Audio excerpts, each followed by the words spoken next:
community today. I'd like to introduce the panel. It's myself, I'm Councillor Andrew Kados as the chair. We have Councillor Anthony Aitken, Councillor Ron Nelson, Councillor Eddie Contell, Councillor Trent Sullivan and Councillor Rowan Story, who make up the panel tonight. And we have the council officers. We have Joanne Van Slageren to my right, John Rush, Shane Pritchard, Nathan O'Shannessy, Jacqueline Douglas, and we've got Tessa English and also Danielle Pangrazio. Did I say that right, Danielle? Oh, that's right, she wasn't listening.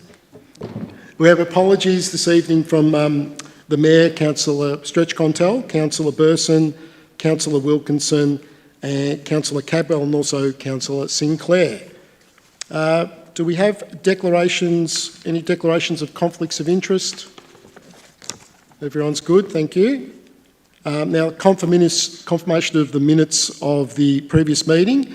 So I'd like a move and seconded that the minutes of the Planning Committee held on the 4th of December 2025 be confirmed.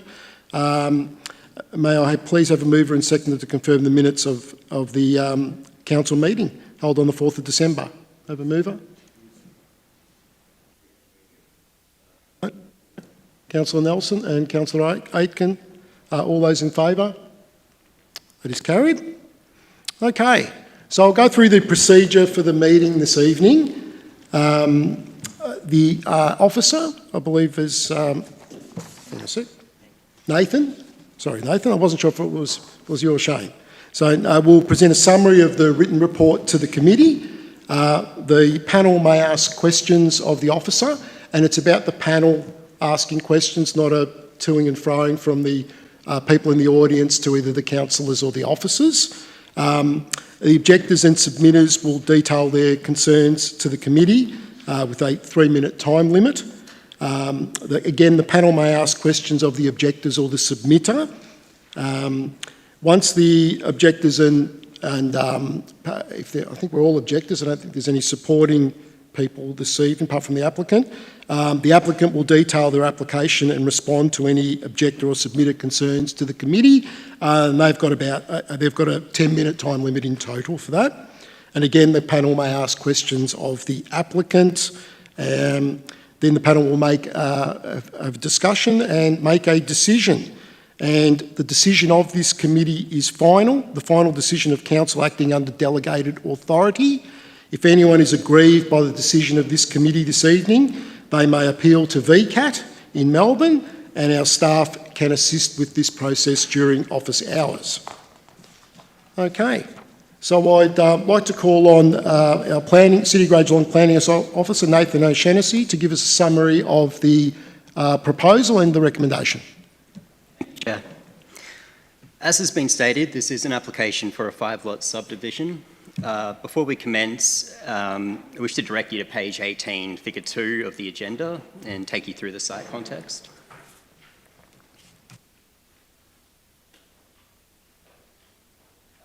I wish to take you through the key characteristics of the subject site at 351 to 379 Ball Street Road, Leopold.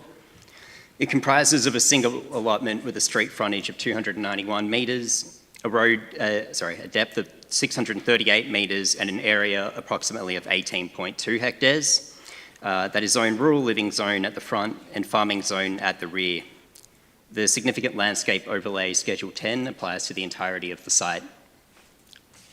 Having gone out on site, I can confirm that the site is vacant, undulating farmland and contains minimal vegetation aside from a strip of trees along the front boundary and the occasional tree and patch of native grass within the site. Bawtree Road comprises of allotments in the rural living zone that are in the order of 1.5 to 2 hectares, and the land to the east and south is within the farming zone and is generally used for agriculture with lots ranging from 2 to 33 hectares. So on page 21, figure 6 of the agenda, that contains the proposed plan of subdivision. The application seeks approval for a 5-lot subdivision. The subdivision seeks to create 4 lots within the rural living zone with lot sizes ranging from 1.4 to 1.5 hectares and are known as Lot 1 to 4 Oh, sorry. And are known as lots 1 to 4 on the proposed plan of subdivision. Each of these lots will have direct access from Bawtree Road. The balance of the land, known as Lot 5, has an area of 12.21 hectares that's largely within the farming zone. The access is provided via a 28-metre wide access strip through the rural living zone that extends to Bawtree Road. The proposal includes the removal of a minor amount of native vegetation removal consisting of 2 hickory wattles and a patch of beaded glasswort that are primarily located within the proposed lot boundaries. The location of the vegetation to be removed can be viewed on page 22, figure 7 of the agenda. The application was referred to the city's civil infrastructure, environmental health, parks, environment and waste teams, who each supported the proposal subject to conditions. It was also referred externally to Powercor and Barwon Water, who each consented to the proposal subject to conditions. Minor changes had been made following public notice to address outstanding concerns. The application was publicly advertised and a total of 19 objections were received. The key issues raised included loss of rural character and amenity, traffic and road safety concerns on Bawtree Road, native vegetation removal and environmental impacts, potential impacts on Lake Connewarra and wetlands, alleged inconsistency with strategic planning policy, fragmentation of agricultural land, infrastructure and waste servicing concerns, and concerns about precedent for further subdivision. The application had been assessed against the relevant planning policy framework, municipal planning strategy, zones, overlays, particular and general provisions, and also the objections lodged against the proposal. The officer assessment determined that the subdivision met the minimum lot size requirements for the rural living zone, as lots 1 to 4 will have an average lot size of 1.5 hectares. The proposed lots will also be generally consistent with the surrounding lot pattern along Bawtree Road. The land zoned farming zone remains within Lot 5, which will prevent the agricultural use from being undermined. The proposed lot, which extends across 2 zones, also complies with the permit requirements of Clause 6403, which relates to subdivision of land in more than one zone. If the application is approved, it will not be possible for the land to be further subdivided, as it will not meet the minimum lot size requirements, and there are no proposed planning scheme amendments that seek to rezone the land. Native vegetation removal has also been avoided and minimised to the maximum extent necessary, in accordance with Clause 5217. Future development will also be controlled by the Significant Landscape Overlay Schedule 10 and other planning controls. So on the balance, the proposal was considered acceptable, and it is respectfully recommended that the Council issue a notice of decision to grant a planning permit for the proposal. Thank you, Nathan. Councillors, do you have any questions of Nathan? I just want to clear one thing up. So if the committee was of a mind to approve this evening, the rural living lots would still need a planning permit to build a house, and the farm lot would need a farm management plan in order for any house to be built on that lot. Is that correct? An approved plan?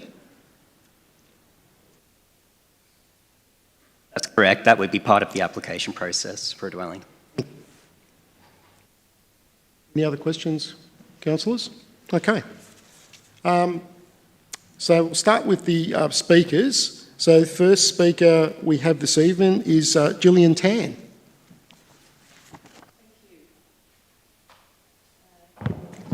Everyone hear me? Yes. Yes. Make yourself comfortable, it's all right. I was advised to respectfully ask for an additional minute of your time, if that was amenable to the council. Now, I believe 2 of the people wishing to speak tonight want an extra minute, is that correct? Right? One of the there's a couple. persons is happy to Right, grant I will their allow time. that. Thank you. But I don't want anyone else during the course of the evening saying, oh, can I now have an extra minute, okay? Just saying that up front. They've respectfully asked prior, so I will allow that in that case, but that does mean everyone gets an extra minute. Okay.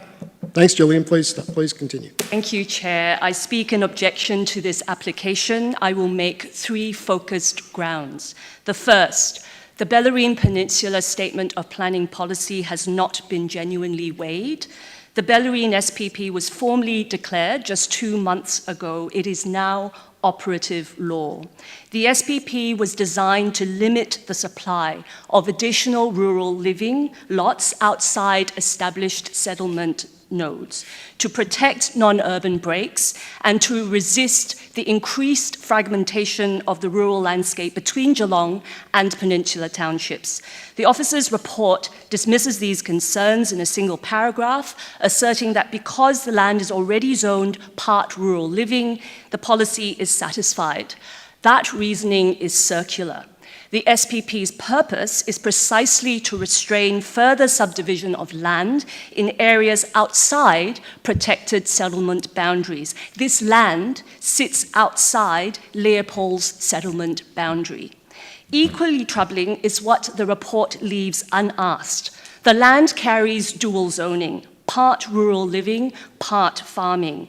Why has the farming component been subordinated entirely to the rural living component? And why should the rural living part be maximized in a manner that runs counter to the 5-acre minimum that defines and protects the character of this road? The report makes no attempt to justify either concession. Second, Lot 5 reveals a fundamental problem. The farming zone carries a 30-hectare minimum lot size on the Bellarine Peninsula for good reason, to prevent the fragmentation of productive agricultural land. Lot 5 does not meet the requirement. The applicant relies on clause 64.03 to justify this, but that clause is a technical mechanism for resolving unavoidable cross-boundary mechanisms situations. It is not policy license to create sub-minimum farming zone lots wherever a zone boundary happens to fall. So the report itself concedes that Lot 5 is unlikely to support intensive agricultural activity. That is an admission that the subdivision itself actively undermines the purpose of the farming zone and its clause on the protection of agricultural land. Third, cumulative development outcomes have not been assessed. The application is for subdivision only, but the report acknowledges that lots 1 to 4 are expected to be developed with dwellings. This land is subject to SLO Schedule 10, which is a protective mechanism to maintain the character, significance, and amenity of the landscape. The report defers all consideration of landscape impact, drainage, wastewater, and vegetation to future permit applications. But the Bellarine Peninsula SPP requires the responsible authority to consider the long-term integrity of the landscape now, not lot by lot, permit by permit, after the subdivision has already locked in a pattern of development. Approving the subdivision tonight forecloses those questions before they can be properly answered. Councillors, the objections before you today are not the concerns of just a single street or a handful of residents. They have come from across the peninsula, a breadth of opposition that speaks plainly. The community has reached its limit with incremental developments that quietly erode our character and integrity. I also speak to you as a directly affected landowner with a working farm immediately south and downhill of this site.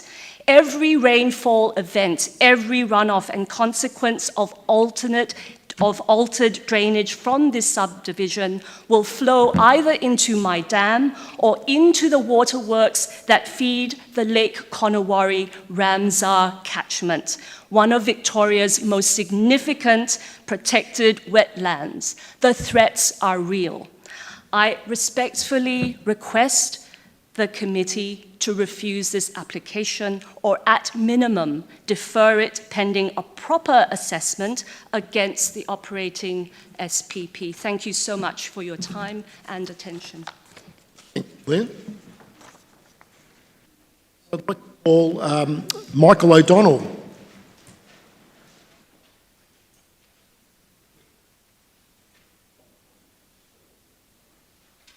Well, thank you very much for giving me the opportunity to speak. I live at 322 Bawtry Road, and I'm objecting to the proposal before the committee. This proposal, as you know, seeks to create 4 lots of 1.5 hectares plus a larger 12.21 hectare lot in an area where both the rural living zone and farming zone require substantially larger rural lot sizes. The application provides no strategic justification for departing from these limits. We all understand, that decision-making must operate within a rules-based framework established by the City of Greater Geelong, and that subdivisions on the Bellarine must also be consistent with the Bellarine Peninsula Statement of Planning Policy. My position is straightforward. The proposed subdivision does not meet minimum lot sizes as determined by the City of Greater Geelong, nor is it consistent with the Bellarine Peninsula Statement of Planning Policy. The SPP requires Council to protect rural land from fragmentation, to maintain the rural buffer south of the highway, to support agricultural viability, and to uphold the distinctive areas and landscapes protections. The proposal does not meet these obligations. It fragments rural land, it reduces agricultural potential, and it pushes residential intensity into an area that the SPP identifies as an important rural buffer. The applicant argues that an average lot size of 1.5 hectares is close enough to the 2 hectare rural living zone minimum. But the SPP makes clear that even meeting a numerical minimum is not enough. Subdivision must also protect rural character, landscape values, and long-term strategic intent.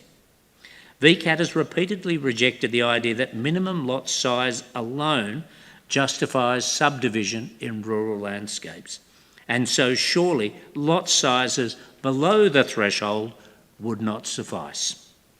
There is also a broader pattern. The same landowner has previously lodged a similar application on adjoining land. Council allowed that subdivision. Despite the fragmentation of rural land, despite the creation of lots below the minimum permissible size, and despite numerous objections. The 12.21 hectare residual lot in this proposal is not a meaningful parcel of farming land, being only 30% of the minimum size required in the farming zone. In other words, it's almost 70% below the standard. Rather, it is a staging device for further subdivision. In short, the proposal is not aligned with the zoning requirements, it's not aligned with the Statement of Planning Policy, and it is not aligned with the distinctive areas and landscape protections that apply. The only thing it aligns with is the commercial interest of the landowner. I respectfully ask the committee to refuse the application. Michael? I'd like to call Elizabeth Graham.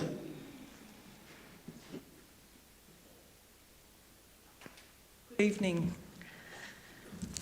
I, Elizabeth Graham of 330 Bawtry Road, Leopold, together with fellow Bawtry Road residents, oppose the application to subdivide 351 to 379 Bawtry Road into inadequately undersized blocks, potentially transforming our blissful semi-rural setting into something far more densely populated and far less desirable.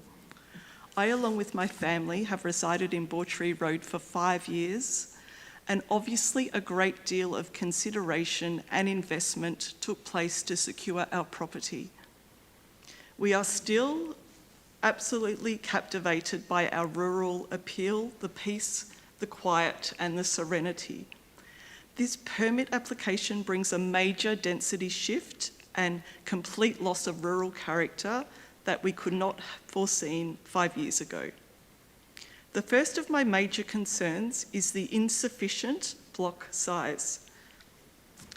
Lot sizes should be at a minimum 5 acre blocks. consistent with current acreage. My second major concern is the increased traffic and road safety. Bawtry Road was never designed for such an influx of traffic.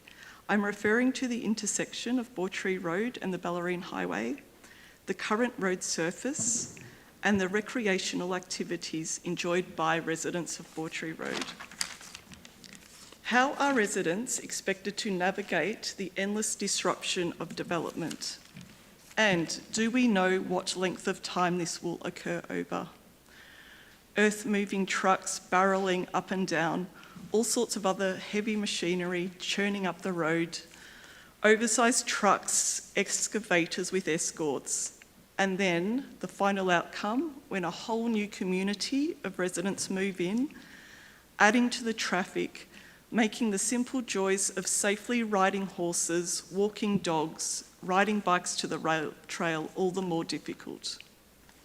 A comprehensive traffic impact study must be conducted to satisfy all objections. And I must echo the outrage by other residents. We absolutely cannot be expected to foot the bill for a bitumen surface. A levy or any financial contribution in any way, shape or form is unacceptable to us. The third major concern is environmental. An independent ecological study must be assessed, responding to the proximity of the Ramsar listed wetlands, finding the balance between wildness and control, minimising removal of native vegetation and damage to the natural environment. In closing, this development challenge is about balance. The balance between growth and preservation, the balance between opportunity and responsibility. The decisions made here have lasting consequences and have the ability to set a precedence for other local farming areas. I urge you to proceed with a duty of care, and thank you for your time this evening. Thank you, Elizabeth. Annie Peace, please.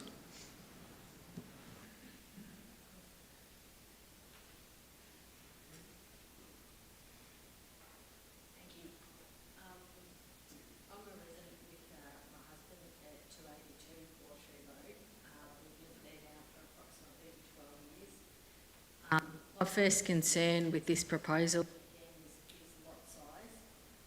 Obviously, it doesn't look really, I guess what we're looking at, it's the preservation of the rural,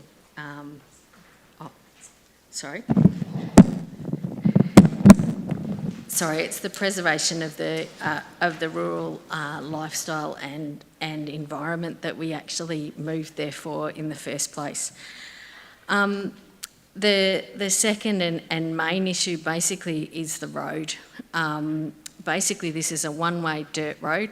You're looking at majorly increasing the traffic on the dirt road. At the moment, the road speed limit is 80 kilometres an hour, so there's nothing stopping anyone going that fast. You're looking at a road that is used as a footpath because there is no footpath. We have people going up and down to school buses at the end of the road, and there's absolutely nothing stopping anyone just wiping someone out. This proposal looks at really increasing traffic and increasing wear and tear, and when you look at that on a one-way road, a lot of that is actually going to be up the end by the highway where we have major problems with corrugations already. Interestingly, when this proposal came out, our road was graded twice within 6 weeks, and that's been just recently, and that hasn't happened in the 12 years that we've actually lived there. The other concern that I have basically is the report that was put out basically said there was no significant flora and fauna. I think, don't get me wrong, yes, it's farmland, yes, we're looking at trees. There is quite significant flora and fauna that actually lives around our road. We've had blue-tongued lizards, we've had echidnas, there's a number of bird species because we are really not that far from Lake Connewarre, and none of that has actually been taken into account or actually looked at. That's basically what I just hope the council could actually have a look at, and thanks for your time. Thank you, Bethany. I'd like to call Andrew Barnden, please.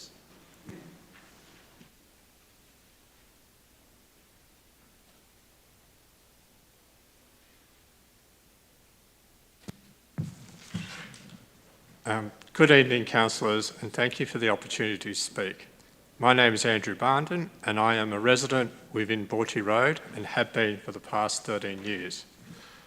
I'm not sure if councillors have visited the area recently, but I am referring to the section of Borty Road south of the Bellarine Highway. This section of Borty Road is not a new development area, and in fact is very much established with 23 residents in total. This proposed subdivision for our road is the first major development in over half a century. Given the proposal is situated at the dead end of Borty Road, the impact of this multiple lot subdivision will be felt by every single resident in one way or another. This is evidenced by the high proportion of residents objecting to the applicant's proposal and why a number of those objectors are prepared to speak here today. I don't know who the applicant is, but I do know they have no intention of living here and enduring the new dynamics Borty Road is about to go through as a result of these subdivisions. I have previously documented and submitted all my objections and also sent a letter of follow-up to the inadequate response to objections by the applicant. To ensure I keep within my time constraints, I will not go over these again. I've read the officer's report and recommendation, and I do appreciate the officer's attempts to address objectors' concerns and the implementation of conditions on the applicant. This document is, however, subjective in sections and is based on submitted reports which can be spun one way or another. On balance, the officer's report tends to lean towards the one applicant not living in the area, as opposed to the 19 objectors, most of whom are residents in the road. I don't envy council's position in making a decision, but whether you reject or approve this subdivision, I can with almost 100% certainty predict this will go to VCAT. The only difference is that we will know whether council supports the one or the 19. Thank you for your time. Thank you, Drew. I'd like to call Peter Rayburn-Grieve. Hope I've pronounced that correctly, Peter.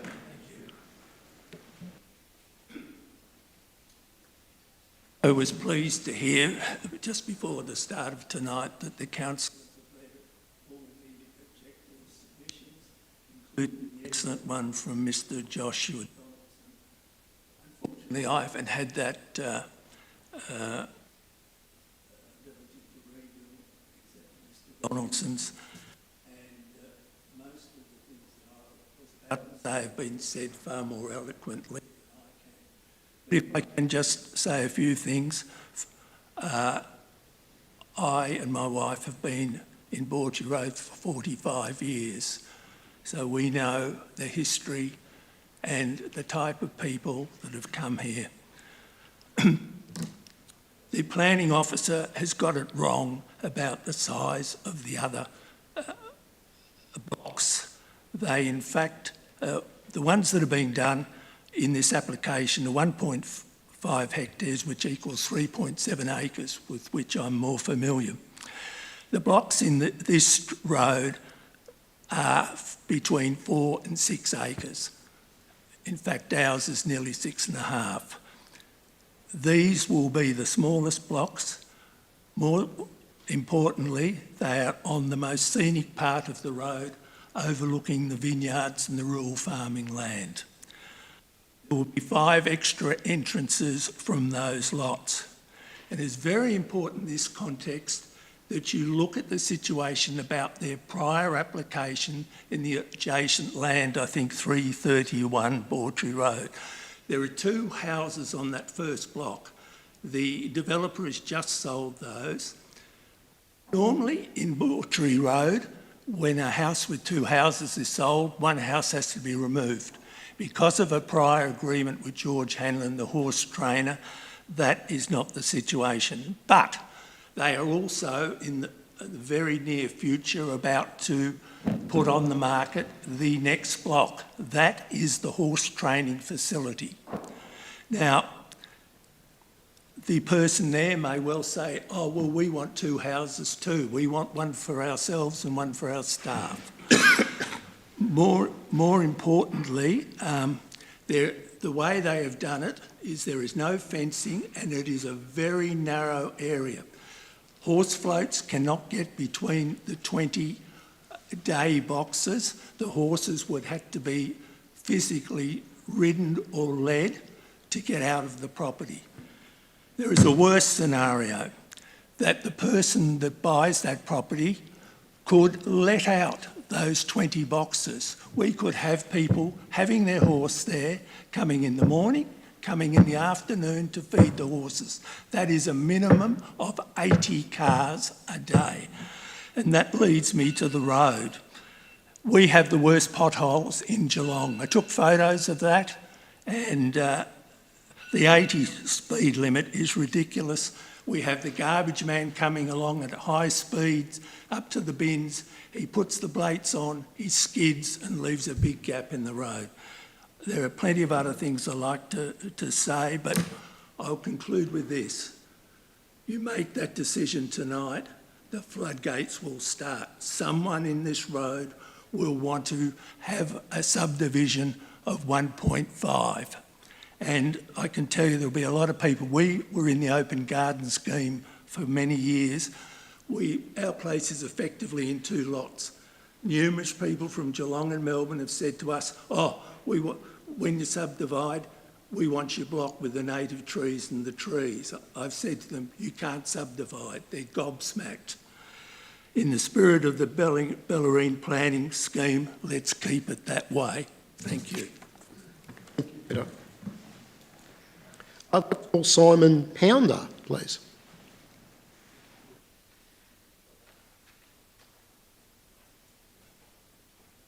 Good evening. My name is Simon Pounder and I object to the planning permit for the proposal of the 5-lot subdivision at 351 to 379 Bawtry Road, Leopold. While I acknowledge the officer's recommendation, I respectfully submit that the report underweights the Bellarine Statement of Planning Policy, underestimates cumulative impacts and treats subdivision as a neutral outcome, contrary to the strategic planning principles. The officer's report concludes that there's no conflict with the Bellarine Peninsula Statement of Planning Policy, largely because the land is zoned rural living and the minimum lot sizes are met. However, the Bellarine Statement of Planning Policy is clear that the minimum compliance is not the test. Council must consider whether subdivision contributes to incremental rural intensification, alters long-term land use patterns and creates cumulative pressures that undermine landscape and environmental values. By focusing primarily on the zoning and lot size compliance, the report reduces the Statement of Planning Policy to background commentary, rather than treating it as a determinative strategic control it's intended to be. The report repeatedly defers impacts to future dwelling applications. Respectfully, this misunderstands the planning consequence of subdivision. Subdivision creates 5 separate lot titles, each with independent development rights and servicing demands. Once lots are created, council's ability to resist cumulative development pressure is significantly reduced. The Bellarine Statement of Planning Policy and Significant Landscape Overlay Schedule 10 exist to prevent this incremental erosion before it occurs, not after subdivision is approved. The report relies on other 1.5 hectare lots along Bawtry Road to conclude rural character is maintained. However, many of these lots predate the Bellarine Statement of Planning Policy and the Distinctive Areas Landscape Declaration. Replicating historic outcomes is not a strategic justification. Importantly, all existing lots on the east side of Bawtry Road, where this subdivision is proposed, exceed 2 hectares in area, demonstrating that the proposal does not reflect prevailing local pattern. The report places weight on the distance from Lake Conowari, minimal vegetation removal and future permit controls, but does not adequately assess cumulative impacts across Lake Conowari Ramsar catchment. The Bellarine Statement of Planning Policy requires a precautionary approach where risk is incremental and long-term. Similarly, while unsealed roads, speed issues and constrained Bellarine Highway intersection are acknowledged, these risks are deferred. Foreseeable safety does not become acceptable because responsibility is deferred. Under Clause 65 of the planning scheme, Council must consider orderly planning, cumulative impact, environmental risk and infrastructure safety at the subdivision stage. In summary, the Office's recommendation underweights the Bellarine Statement of Planning Policy. It treats subdivision as a technical exercise rather than a strategic threshold and risks undermining strategic landscape overlays Schedule 10 and distinctive areas and landscape protections through incremental approval. Lastly, and more personally, the Bellarine Peninsula is valued for its open space, environmental qualities and distinctive landscape. That's why we live there. That's why people visit the Bellarine. Incremental subdivision erodes these values over time, precisely what the Bellarine Statement of Planning Policy is intended to protect and why Clause 65 of the planning scheme requires Council to act cautiously at the subdivision stage. For these reasons, I respectfully request that Council not adopt the Officer's recommendation and instead refuse a planning permit. Thank you. Simon. I'd like to call Brian and Julie Eaton, please.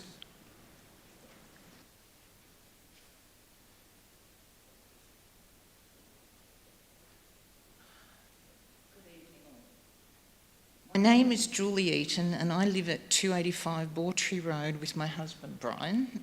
Thank you for this opportunity to voice our concerns and objections to this proposed development. Having previously lived at Mount Dunedin for 30 years, we witnessed firsthand the adverse effect development had on agricultural land and the environment before we moved onto Bawtry. The fact this property was on a quiet, no-through road appealed to us, and City of Greater Geelong confirmed no further development was possible east of Mollers Lane. Bawtry Road, being a no-through road, is a quiet place to call home, and we have settled here with family, respecting the environment around us. The Council's conclusion, the additional traffic at the subject site would not pose a risk to other road users, is totally incorrect, as all subdivision traffic would need to pass all the existing properties. With the substantial increase in vehicle movements, along with trades and construction equipment, the road will become a danger to school children walking to bus stop, residents walking with dogs, riding horses and cycling. It will erode the current tranquility and safety of our scenic rural setting. Further, if you believe the development works will have no effect on the environment, we invite you to drive down Ash Road and Mollers Lane, construction works, to view the state of rubbish contamination in the surrounding areas. We are also concerned at the reduction of farmland for residential development and the fact that Council already has confirmed 90% of the city's ecological vegetation classes are listed as rare, vulnerable or endangered.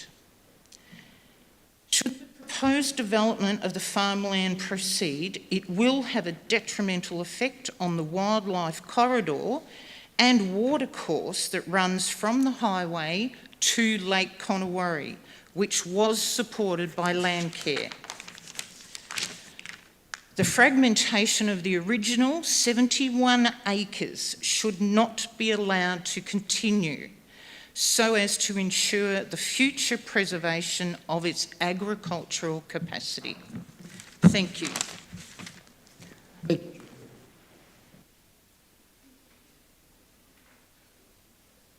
I'd like to call Damon Hinckley on behalf of Brianna Hinckley.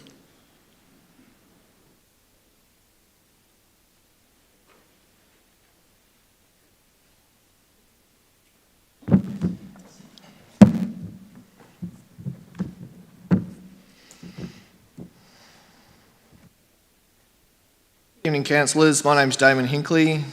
I reside at 352 to 360 Bawtree Road. I've resided there for the past 14 years. This property is directly across from the proposed subdivision. I'm here today as a neighbouring property owner who's directly affected. I appreciate the opportunity for my voice to be heard today and the impact it will have on my family and my property, as well as the broader community. One of the defining features of our rural neighbourhood has always been its sense of privacy and seclusion. My family has valued the peace and quiet that comes from living directly across from open farmland overlooking the valley. The planned subdivision threatens this way of life, and as the introduction of 4 potentially new homes will bring neighbours much closer, undermining the privacy and tranquility we've always enjoyed. To preserve this privacy on the southeast corner of my property following the development, I would need to install significant screening along the boundary. This would involve landscaping and ongoing maintenance costs that present real financial burden for my family. We did not anticipate these expenses when choosing to settle here, and it's unfair that we should have to bear them simply because of a planning decision beyond our control. The arrival of 4 new households will inevitably result in increased traffic and noise in our area. Our end of the rural road is currently quiet, but more vehicles travelling to and from the new residents will change this character significantly. The increase in noise, especially during the peak morning and evening periods, will further erode the peaceful environments we cherish. The city's civil infrastructure team anticipate at least 10 vehicle movements from each site per day. Based on that information, my property currently receives 20 vehicle movements past my residence per day. This will increase to 60. Threefold on my current exposure, which is a significant effect on my property, my family, should this permit be approved. As a parent of 4 young children, I am particularly concerned about the safety of my children in our neighbourhood. More vehicle movements mean greater risk of accidents, especially as many children play outdoors, walk and cycle along the road. The infrastructure does not adequately support safe access for young people, and increased traffic only heightens this risk. Our existing road infrastructure is simply not equipped to handle the volume, frequency of traffic that this subdivision will bring. Narrow lanes, inadequate surface maintenance, lack of footpaths, limited visibility due to dust and the crests create significant hazards for pedestrians, cyclists and motorists alike. Without significant upgrades, the safety and accessibility of our community will be compromised further. Should the council decide to approve this planning permit, I respectfully request that significant measures be put in place to widen, seal and enhance signage for everyone to be able to access and egress the road safely at no expense to existing residents in the area. These improvements are essential to mitigate risk that increased development will bring. In summary, I urge council to carefully consider the lasting impact this subdivision will have on our neighbourhood, community safety, the rural character of the area. Please weigh up the loss of privacy for my family, the financial burden imposed on my family to maintain the status quo, the increased traffic and noise that the inadequacy of current infrastructure may bring for making your decision. Thank you for your time. Thanks, Damon. I'd like to call Jacob Collis, please, on behalf of Angela Collis. Not here? No? Ange did say if she wasn't able to make it, she asked me to read hers.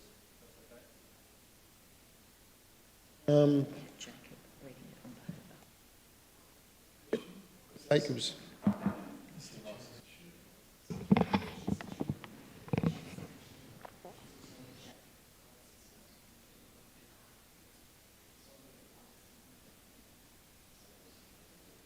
Yeah. Unfortunately, if we'd been advised prior, I could allow it, but Jacob was the one who was advised that was going to speak on behalf of her, and he's not here. Jacob is Ange's son. I think he was a bit nervous in doing that, so Ange sent me it last night asking if he wasn't able to make it. Yeah, it's unfortunately it's the same like in council meetings when we have questions. You've got to, if someone's asking a question on behalf, that person's got to be here. Unfortunately, I can't allow it. Okay? The same rules like questions in council meetings, okay? I'd like to call on Lucy Kolomansky to speak on behalf of the applicant, please.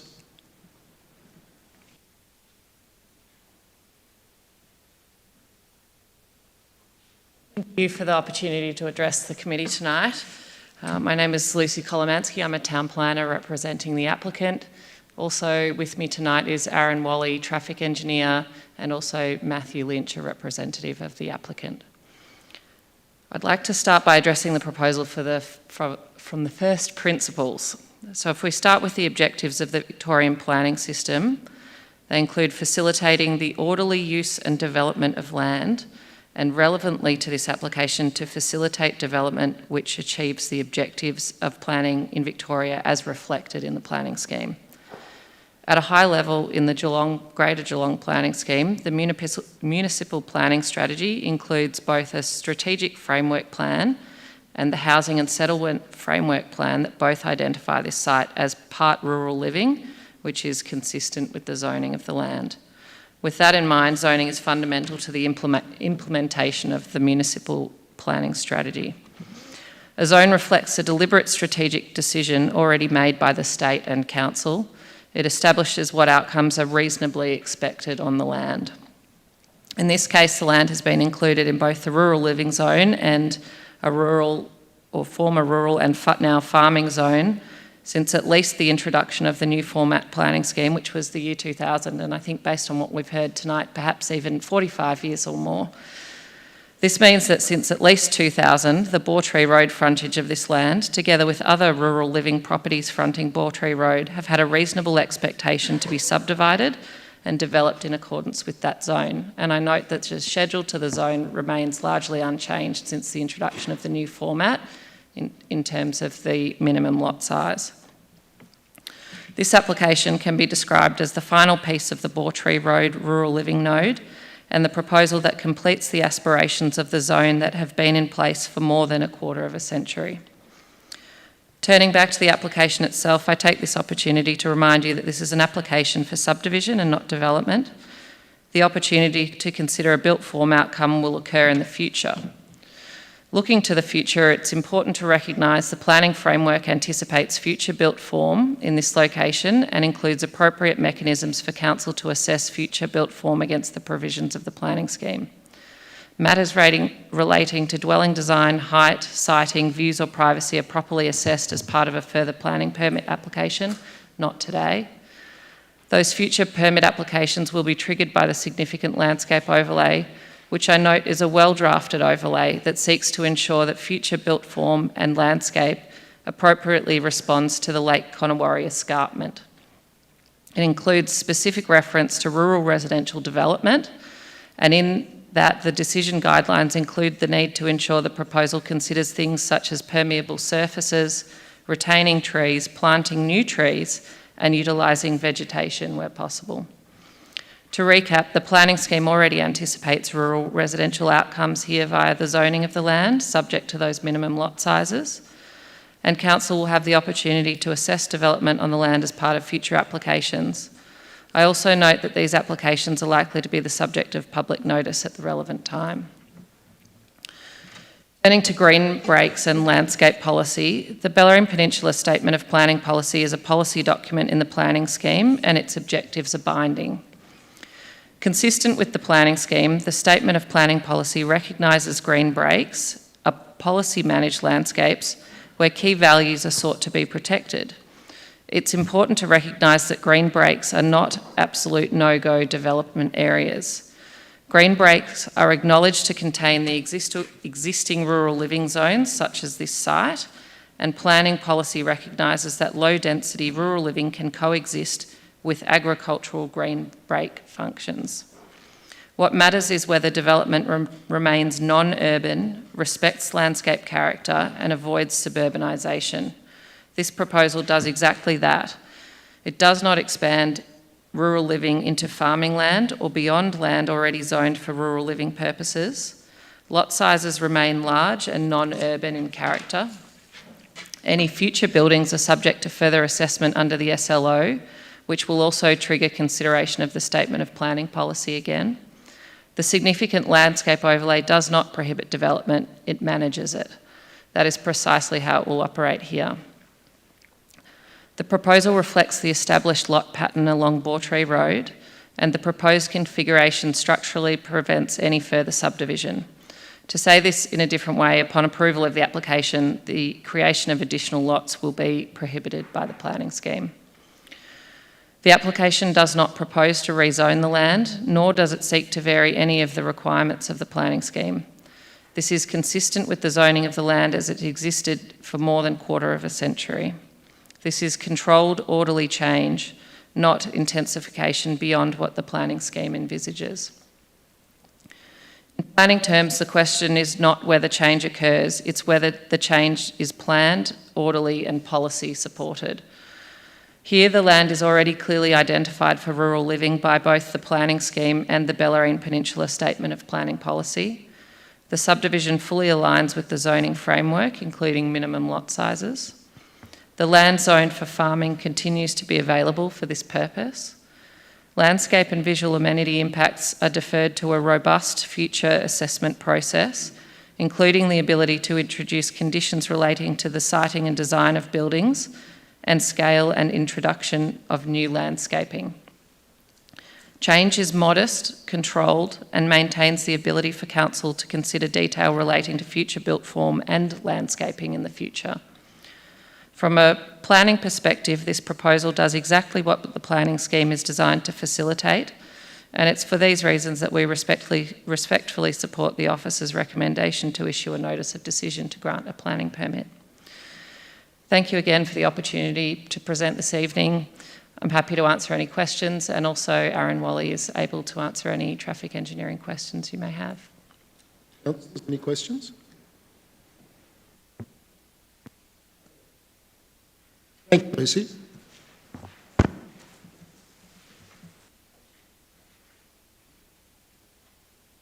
So, we have thank all the speakers, everyone who spoke tonight. Thank you very much. I know it can be quite nervous getting up if you haven't done that before, so well done. I know it is difficult. I remember the first time I did that in a venue, it's difficult. So thank you very much for your speaking this evening.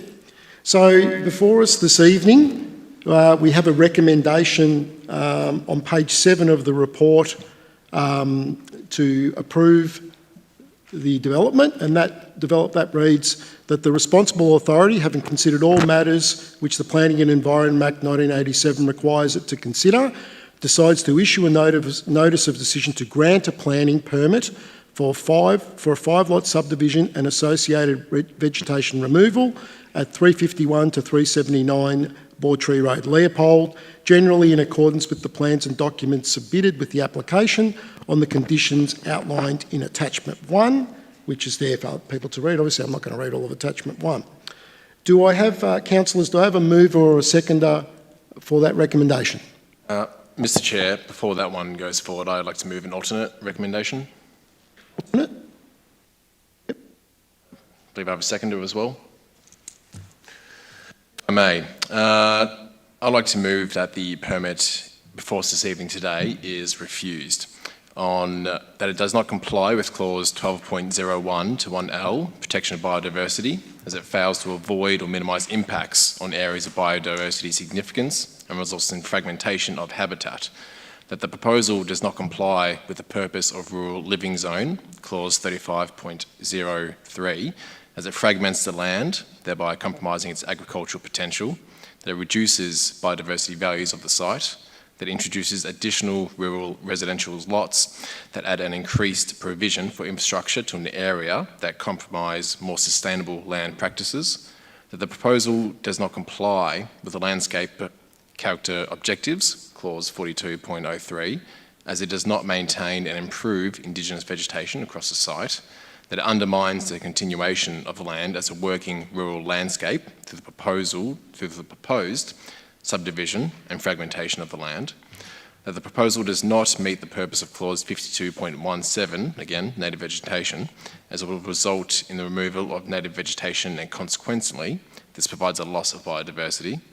That proposal fails to produce acceptable outcomes under the decision guidelines of clause 65, given the effect on the environment, human health and amenity of the area, the extent and character of native vegetation and its likelihood of this destruction, and whether in relation to subdivision plans, native vegetation can be protected through subdivision and site openings of space areas.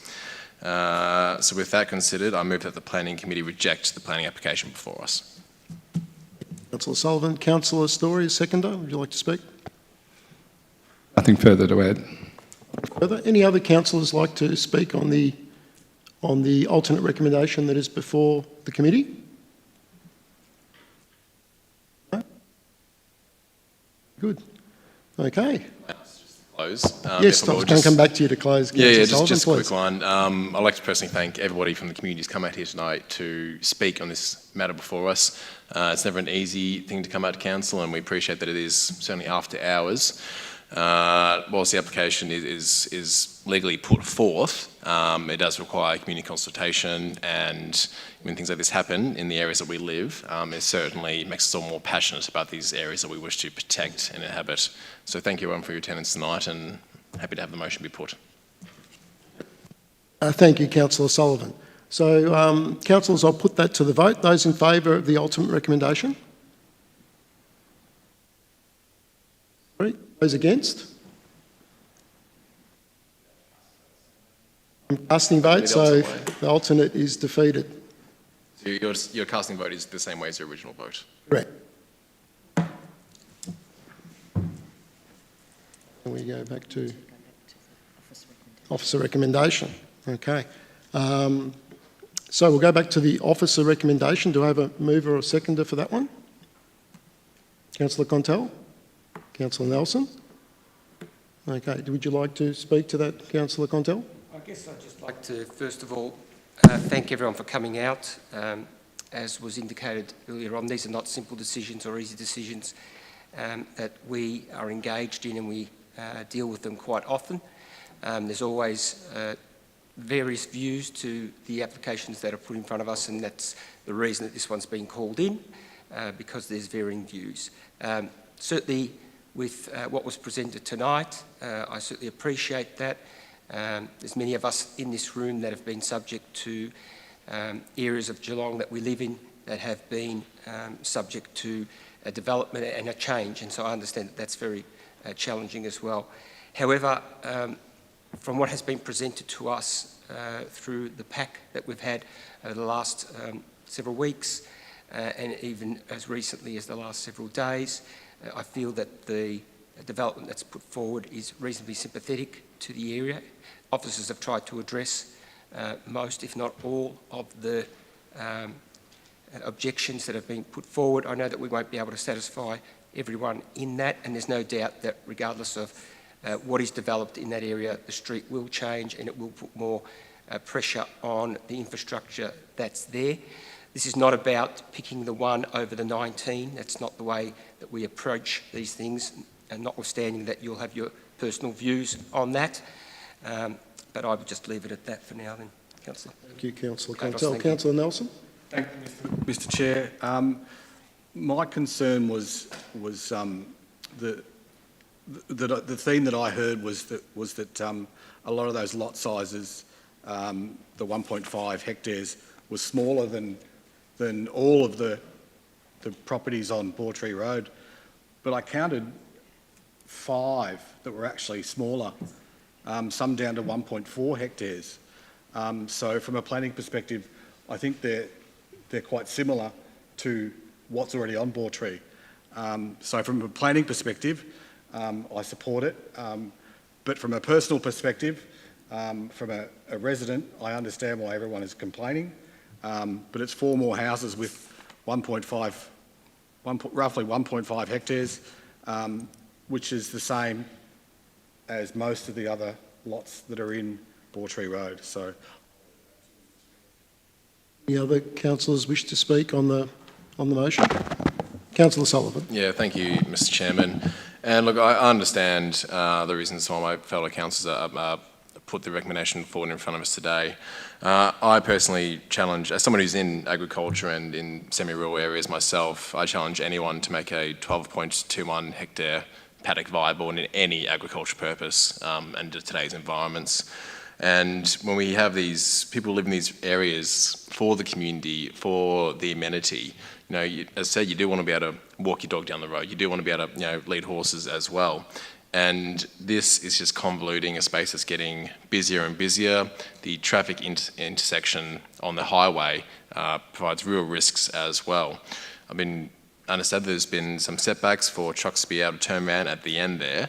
But unless we actually have investment in this road, in the intersection, in the general infrastructure in this area, we cannot just simply be putting more development, more housing ahead of this sort of infrastructure that is needed to maintain these communities of interest here.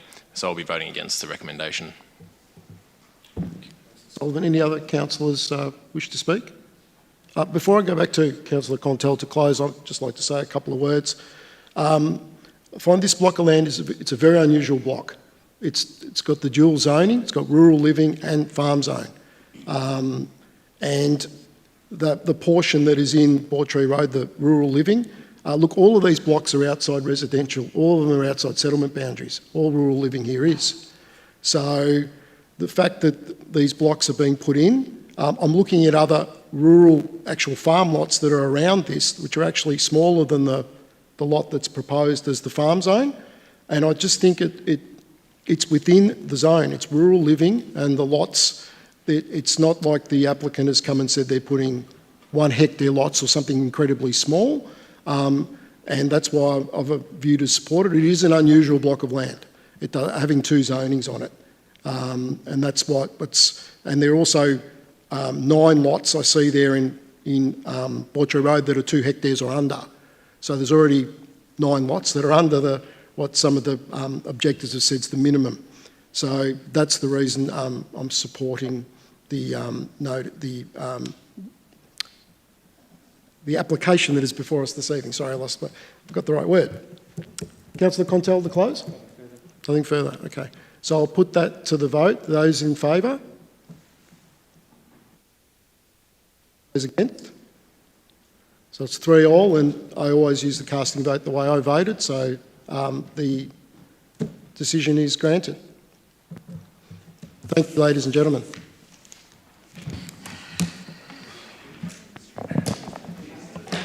And I'll just formally close the meeting, sorry. And I call the meeting closed at 1:07. Thank you everyone for attending this evening.